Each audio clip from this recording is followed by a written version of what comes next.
And we are live. Hi, hello, y'all. I'm Dr. Dana Gibbs. Welcome to my Tuesday live series. I am your local thyroid and hormone expert. So, with insulin, too much of a good thing is not a good thing.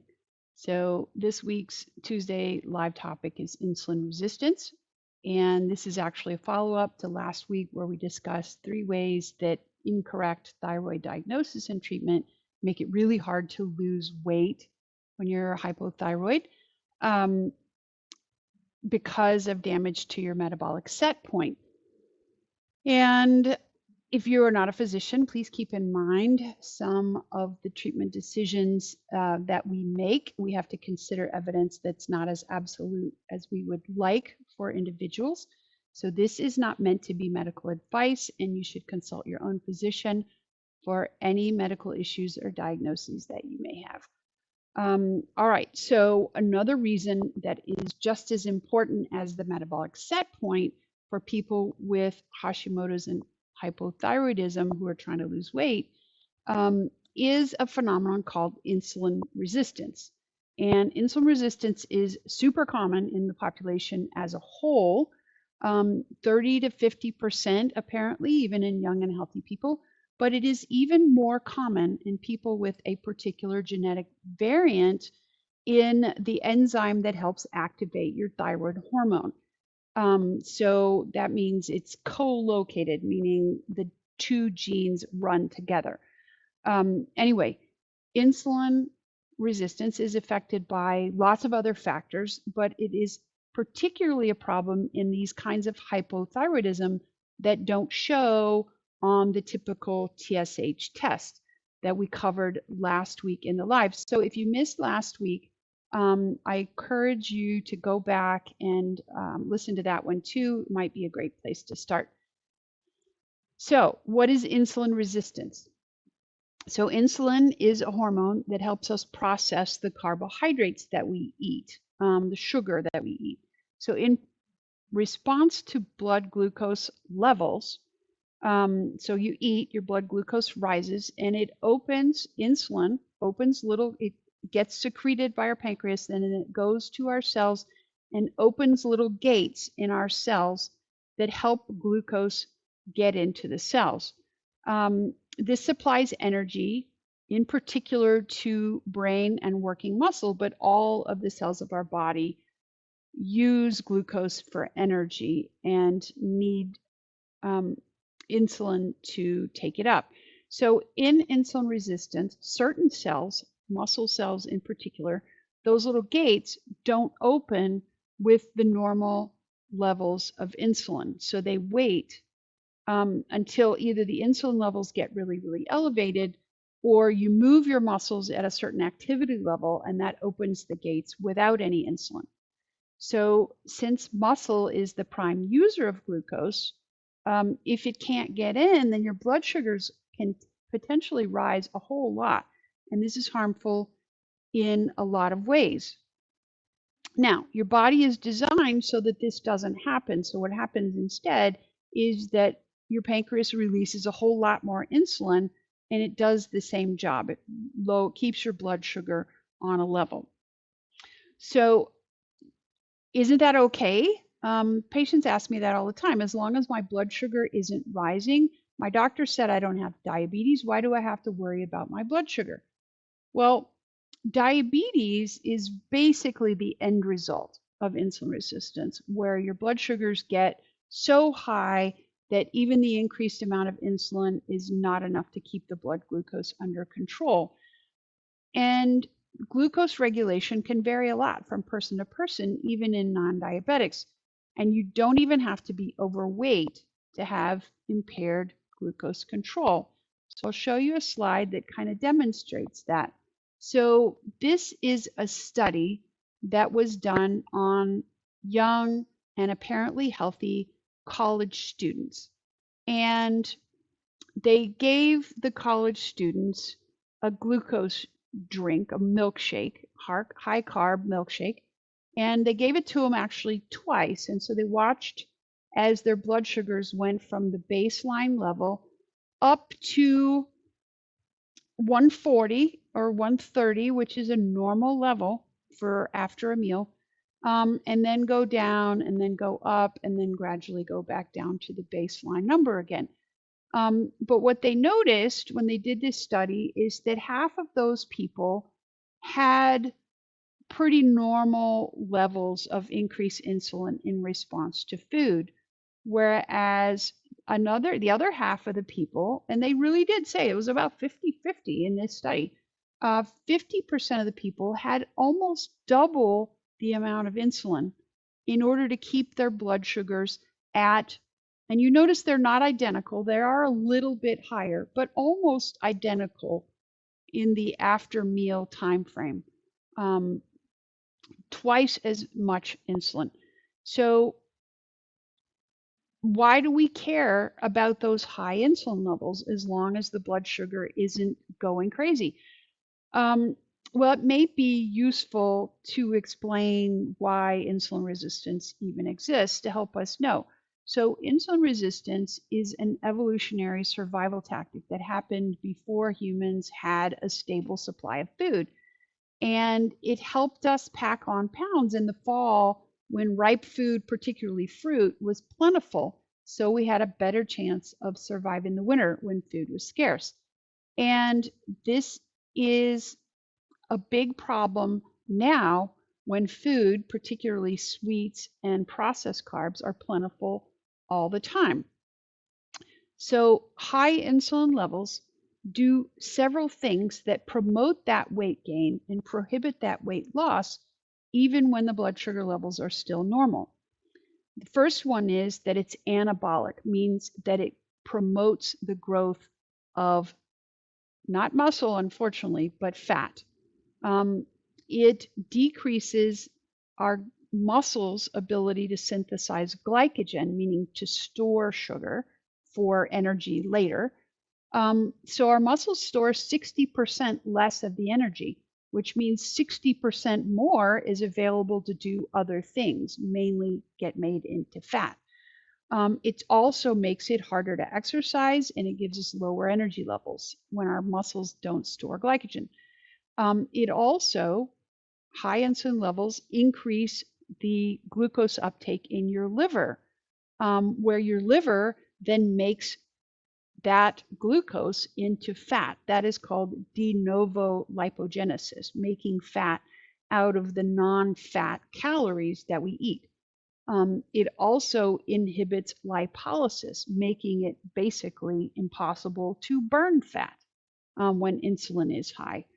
And it actually does several other negative things that raise the risks of a variety of conditions: depression, diabetes, cancer, obesity, arterial plaques, heart disease, and overall mortality and decreasing health span. So a lot of things. And this is definitely a worse problem in people who have hypothyroidism. Biomechanism that isn't quite understood, but the exaggerated insulin response seems to make the hypothyroidism worse. So people with hypothyroidism and insulin resistance have an altered response to treatment with levothyroxine. So levothyroxine is T4. They convert less T4 to T3 by about a third. And because they convert less T4 to T3, their metabolic rate is about 25% lower or slower than in somebody who has a normal level of T3. So a person without hypothyroidism may be able to eat 2,000 calories a day and maintain their weight, while the hypothyroid person, who is the same size and everything else, eats 1,500 calories a day and maintains the weight. So if they were to eat 2,000 calories a day, they're gaining weight, while somebody else with that same calorie intake won't gain weight. And this is thought to be driven directly by those elevated levels of insulin. So newer studies, have also shown that exaggerated rises in blood sugar levels seen after a meal or postprandial hyperglycemia are also a much more important metric than was previously thought. And it's independently worse risk beyond that of an elevated average blood sugar. And elevated average blood sugar is how we define whether somebody is diabetic or not, because that's what hemoglobin A1C measures, is your 90-day trailing average blood sugar. And this is actually most likely due to the direct effect of those exaggerated rises in insulin levels over time, not just the sugar levels, but the insulin levels.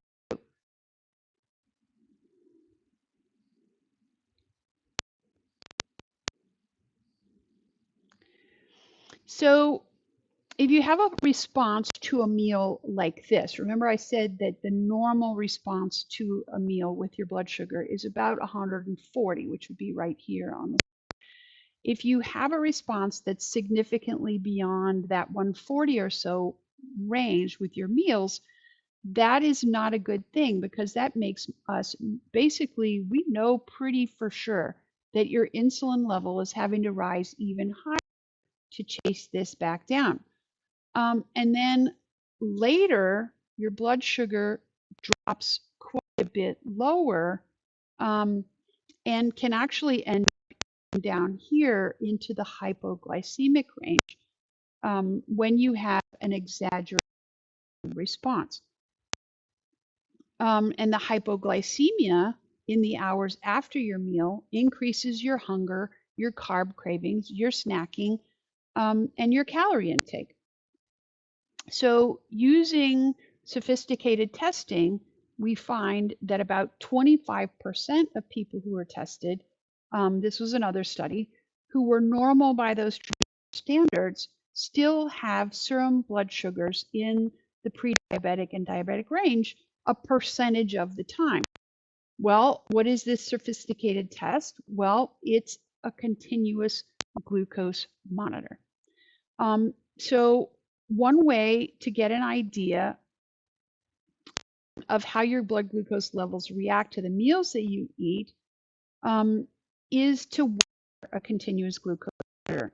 It also helps you understand the effects on your blood sugar of things like exercise, sleep, and stress levels.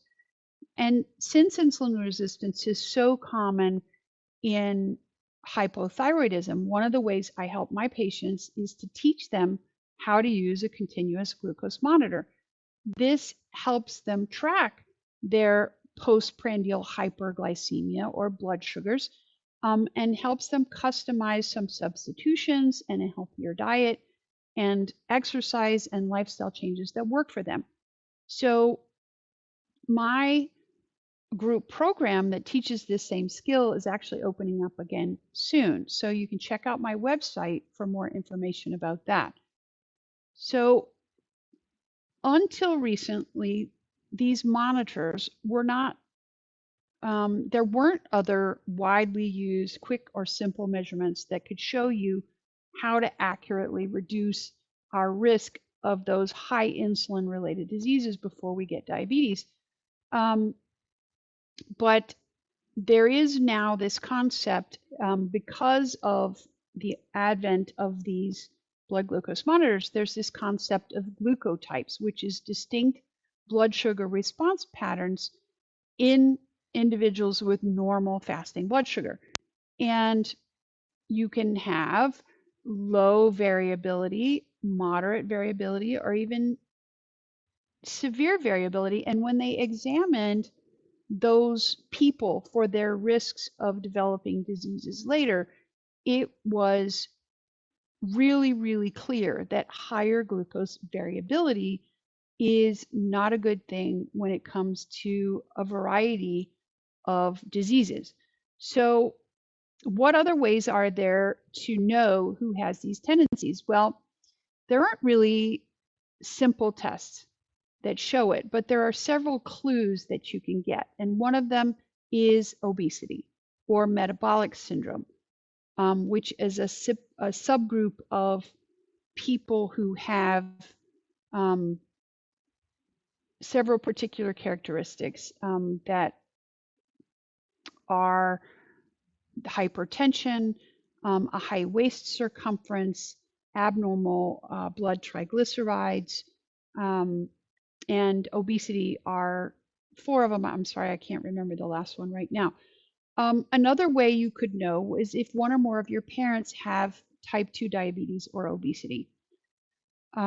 Also, if your hemoglobin A1C is above about 5, that gives us a clue that you may have insulin resistance. Maybe not the genetic kind, but maybe one that's driven by a diet that's very, very high in quick release carbs. Also, fasting insulin levels above a range, and I would say not the reference range, not the LabCorp average fasting insulin, but a level that's a little more strict. I like to see fasting insulin levels below 7, and anything above that is making me suspicious. Elevated serum triglycerides versus HDL cholesterol. So elevated triglycerides on the reference ranges is above 150. My feeling is anything above 100 is not great. And if your triglyceride is twice what your HDL cholesterol level is, that's also an indicator that you've been having very high insulin levels. And then we also just now discussed how hypothyroidism is a risk factor for having insulin resistance. And then elevated cholesterol levels are something that is generally seen in people with hypothyroidism, even if they don't have insulin resistance. But then elevated liver enzymes is the last one. If you have an AST or an ALT, those are liver enzymes that are present in a metabolic panel. So you can look at labs you've already had and maybe found this. Above 25, or if you have evidence of fatty liver on any imaging test, then those are all indicators that you probably have insulin resistance. So how can wearing a CGM make it so much easier to manage thyroid-related weight gain? Well, first of all, let me talk to you about what a CGM is, because you may not know. So a CGM is a continuous glucose monitor. It's this tiny little electronic device that you apply to the back of your arm right here. It doesn't hurt to put it on. They were originally created in the early 2000s to help diabetics who take insulin better manage their blood sugars. And they were originally, they came out in the early 2000s, but they've gotten a lot better since then and a lot less expensive. So more recently, influencers in the performance and the longevity space, especially even doctors, have been wearing and advocating for using these devices for tracking your metabolism and improving your metabolism, because it really does help. And an app on your phone tracks your blood sugar either every 5 minutes or every minute, depending on what you get, and it gives you a daily graph. And I'll just show you this one again, because this, sorry, I was showing it all along.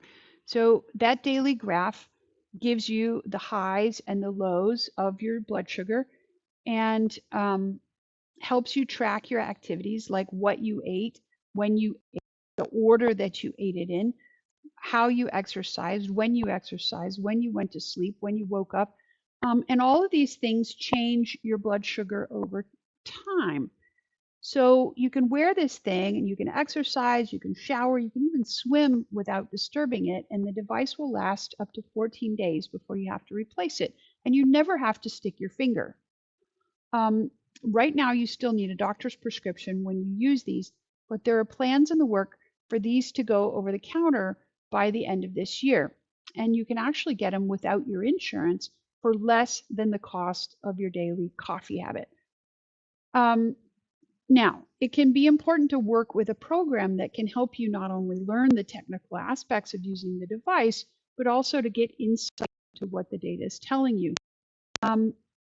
And I just happen to have a program like that, and it gives you a community and a community to boot. So this has been a presentation of the 30. So there's lots of information about this program on my website and about hypothyroidism and about metabolic syndrome and all these things, including the information about the science-informed group that I'm running, where we're each going to wear continuous glucose monitors for 4 weeks to optimize our health habits. This program that I've run before has been phenomenally well received so far, and I really can't wait to start it again with a new set of participants. So sign up for the program at my website, which is www.danagibbsmd.com. If you'll get on the mailing list, then you will get advance notice when I open registration. Stay informed, stay empowered, and let's continue our pursuit of advancing science-informed thyroid care together.